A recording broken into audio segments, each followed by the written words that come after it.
Hello friends, I am Neha. Welcome back to my channel high tech study. आज मैं DSSB के हिंदी की previous year की क्वेश्चन की प्रैक्टिस कराने जा रही हूँ। क्वेश्चन 1, दिए गए वाक्यांश के लिए एक शब्द का चयन कीजिए। सबके साथ मिलकर गाया जाने वाला गान। जो गाना सबके साथ मिलकर गाया जाता है उसे क्या कहते हैं? द्विज, वैमानिक, सहगान, सुरूप। तो जो गाना सबके साथ मिलकर गाया जाता है उसे बोलते हैं सहगान। क्वेश्चन 2, निम्नलिखित में तत्सम शब्द का चयन कीजिए। तत्सम शब्द क्या होते हैं? जो संस्कृत के शब्द होते हैं। जो संस्कृत के शब्द होते हैं उन्हें हम तत्सम शब्द कहते हैं, और जो हिंदी के होते हैं उन्हें हम तद्भव शब्द कहते हैं। चितेरा, चटिका, चौथा, चाम। इनमें जो तत्सम शब्द है वो है चटिका।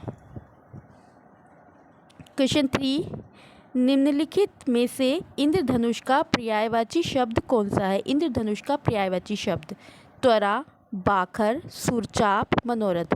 तो इंद्रधनुष का पर्यायवाची शब्द है सुरचाप। दिए गए वाक्यांश के लिए एक शब्द का चयन कीजिए।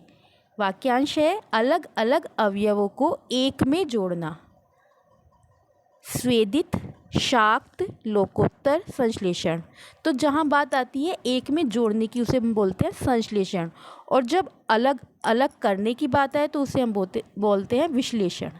ठीक है, तो आप ये भी ध्यान रखें, जब अलग अलग करने की बात आए तो उसे हम बोलेंगे विश्लेषण, और जब अलग अलग अवयवों को एक साथ जोड़ने की बात आए तो उसे हम बोलेंगे संश्लेषण। क्वेश्चन नंबर 5, नाटक या एकांकी में निर्देश के लिए निम्न में से कौन से चिन्ह का प्रयोग किया जाता है? जो नाटक होते हैं उनमें जब हम निर्देश देते हैं तो उसके लिए किस चिन्ह का प्रयोग किया जाता है? अल्प विराम, अर्ध विराम, पूर्ण विराम, कोष्ठक चिन्ह। तो उसके लिए प्रयोग किया जाता है कोष्ठक चिन्ह का।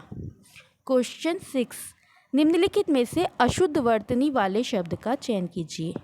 जो अशुद्ध शब्द है उसका हमें चयन करना है। मातृभूमि, ये बिल्कुल सही है। प्राचीनतम भी सही है। प्रज्वलित सही नहीं है, और कन्हैया भी सही है। प्रज्वलित हम कैसे लिखते हैं?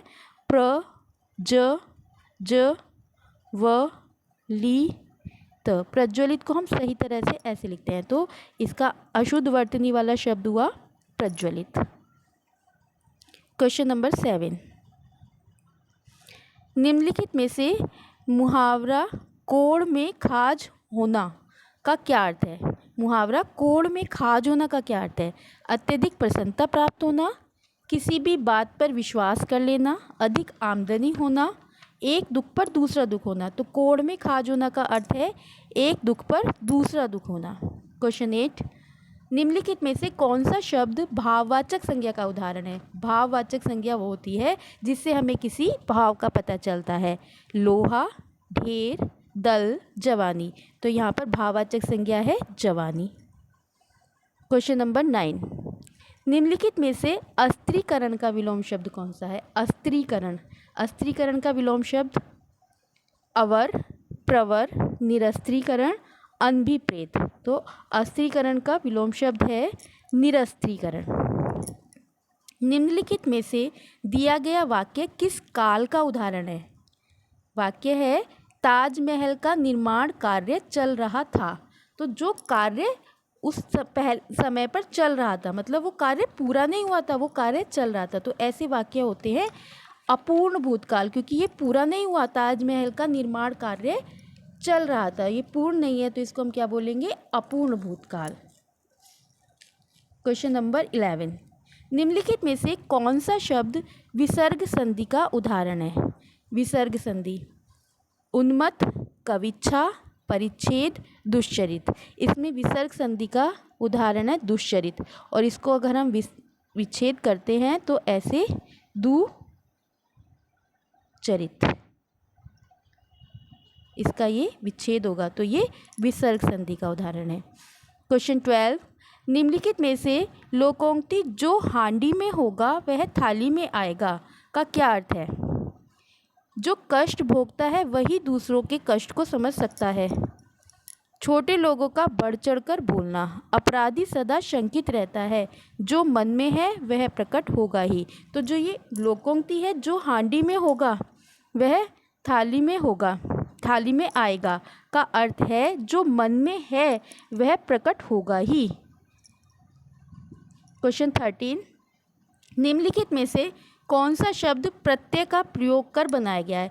प्रत्यय हमें मालूम ही है कि प्रत्यय को किसी भी शब्द के अंत आखिर में लगाया जाता है। तो हम देखते हैं परामर्श, उपद्रव, रिश्तेदारी, हर रोज। तो यहाँ पर प्रत्यय वाला शब्द है रिश्तेदारी। तो इसमें किस प्रत्यय का प्रयोग किया गया है? दारी। क्वेश्चन 14, नीचे दिए गए वाक्य में किस कारक की विभक्ति का प्रयोग किया गया है? मुख्यमंत्री शिवराज सिंह चौहान ने बाढ़ पीड़ितों के लिए अनाज बंटवाए। तो यहाँ पर जो कारक विभक्ति है वो है के लिए। के लिए हम किस विभक्ति का प्रयोग किस कारक का प्रयोग करते हैं? संप्रदान कारक। ठीक है, मुख्यमंत्री शिवराज सिंह चौहान ने बाढ़ पीड़ितों के लिए अनाज बंटवाए। तो यहाँ पर कौन सा कारक हुआ? संप्रदान कारक। जैसा हमें पता ही है, कर्ता ने कर्म को करण से, संप्रदान के लिए अपादान से, अधिकरण काकी के, अधिकरण में पर, संबंध काकी के, इस तरह से इन विभक्तियों का प्रयोग किया जाता है। क्वेश्चन 15, निम्नलिखित में से वाच्य के प्रकार का चयन कीजिए। नेहरू जी ने अपने देश के लिए समस्त सुख सुविधाएं त्याग दी।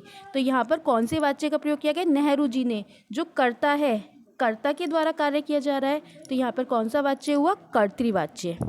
क्वेश्चन 16, निम्नलिखित में से यौगिक शब्द का चयन कीजिए। यौगिक शब्द वो होते हैं जो दो से मिलकर बनते हैं। यौगिक शब्द कौन से होते हैं? जो दो से मिलकर बनते हैं। कमल, पुस्तक, धन, धनवान। तो यहाँ पर जो ये शब्द है धनवान, ये दो शब्दों से मिलकर बना है, धनवान। तो ये कैसा शब्द हुआ? यौगिक शब्द। क्वेश्चन नंबर 17, नीचे दिए गए वाक्य में निम्न में से कौन से चिन्ह का प्रयोग किया गया है? छोटे लोगों का बढ़ चढ़कर बोलना। तो यहाँ पर प्रयोग किया गया है बढ़ चढ़कर बोलना के बीच में ये जो है ये योजक चिन्ह है और ये पूर्ण विराम, योजक चिन्ह एवं पूर्ण विराम चिन्ह का प्रयोग किया गया है। क्वेश्चन नंबर 18, निम्नलिखित में से कष्ट साध्य में कौन सा समास है? कष्ट साध्य है, तो कष्ट से साध्य, यहाँ पर किस समास का प्रयोग किया गया है? तत्पुरुष समास का। क्वेश्चन नंबर 19, निम्नलिखित में से तद्भव शब्द का चयन कीजिए। अभी मैंने आपको बताया तत्सम शब्द होते हैं जो संस्कृत के शब्द होते हैं और जिनका हिंदी में प्रयोग किया जाता है, हिंदी के शब्द होते हैं तद्भव शब्द। यहाँ पर हमें तद्भव शब्द का चयन करना है। तद्भव शब्द का किवाड़, सुभाग, याचक, भिक्षा। तो अगर हम देखते हैं तो सुभाग है हमारा संस्कृत का शब्द, तो ये हुआ तत्सम। याचक भी क्या हुआ? तत्सम। भिक्षा भी तत्सम। तो यहाँ पर तद्भव शब्द क्या है? किवाड़। निम्नलिखित में से कौन सा वाक्य पूर्वकालिक क्रिया का उदाहरण है? पूर्वकालिक क्रिया है जो पहले हो गई हो, पहले एक क्रिया हुई हो उसके बाद फिर दूसरी क्रिया हुई हो, तो वो पूर्वकालिक क्रिया होती है। जैसे अजय पढ़कर खाता है, तो वो पढ़कर खाता है, तो इसमें पूर्वकालिक क्रिया हुई पढ़कर। तो अजय पढ़कर खाता है, ये क्या है? पूर्वकालिक क्रिया का उदाहरण। सो फ्रेंड्स, ये हमने किए हिंदी के DSSB के प्रीवियस ईयर क्वेश्चन। अगर आपको अच्छे लगे हैं तो मेरे चैनल को लाइक करें, शेयर करें, सब्सक्राइब करें। Thank you so much.